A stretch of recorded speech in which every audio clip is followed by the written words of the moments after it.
ద్వారా తెలియచేయాలి ఆశపడుతున్నాను. ఈరోజు సందేశం యొక్క టైటిల్ అనామకులే కానీ ఆశీర్వాద కారకులు.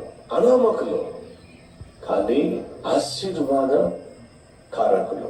ఇంతకీ ఎవరు వాళ్ళు? అడ్రస్ లేని వాళ్ళు, అనామకులు.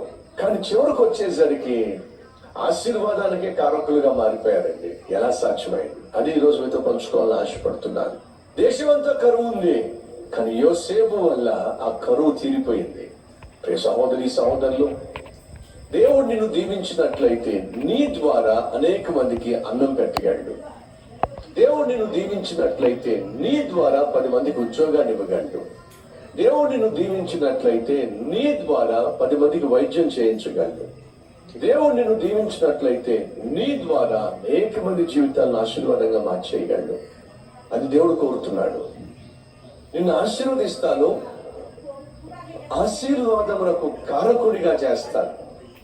నిన్ను ఆశీర్వదిస్తాను, నీ ద్వారా అనేకులను, సమస్త జనులను ఆశీర్వదిస్తాను వాగ్దానం చేశాడు దేవుడు అబ్రహాముకు. మనం అబ్రహాము సంతానం అనగా మనం దీవించబడాలి, అనేక మందికి దీవెనకరంగా మార్పు చెందాలి.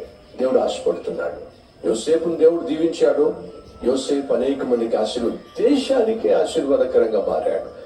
ఎప్పుడైతే యోసేపు దీవించబడ్డాడో తన కుటుంబాన్ని మర్చిపోలేదు, తన సహోదరులను మర్చిపోలేదు, తన తండ్రిని మర్చిపోలేదు. కానీ ఈ రోజుల్లో కొంతమంది యవనస్తులు చదువుకుంటున్నప్పుడు తండ్రి కావాలి, తల్లి కావాలి, కాలేజ్ ఫీజు కడుతున్నప్పుడు తండ్రి కావాలి, తల్లి కావాలి, కొత్త బట్టలు కావాల్సి వస్తే తల్లి కావాలి, తండ్రి కావాలి. అమ్మా, మమ్మీ నాకు కొత్త డ్రెస్ కావాలి, మమ్మీ నాకు బైక్ కావాలి. డాడీ వద్దు అన్నాడు అనుకోండి, వాడు ఏం చేస్తాడు? మమ్మీ దగ్గరికి వెళ్తాడు. మన సహోదరుడు వచ్చి, అయ్యా మా అబ్బాయి బైక్ కోసం ప్రార్థన చేయండి. వద్దురా వద్దురా అని చెప్పి అంటున్నాను.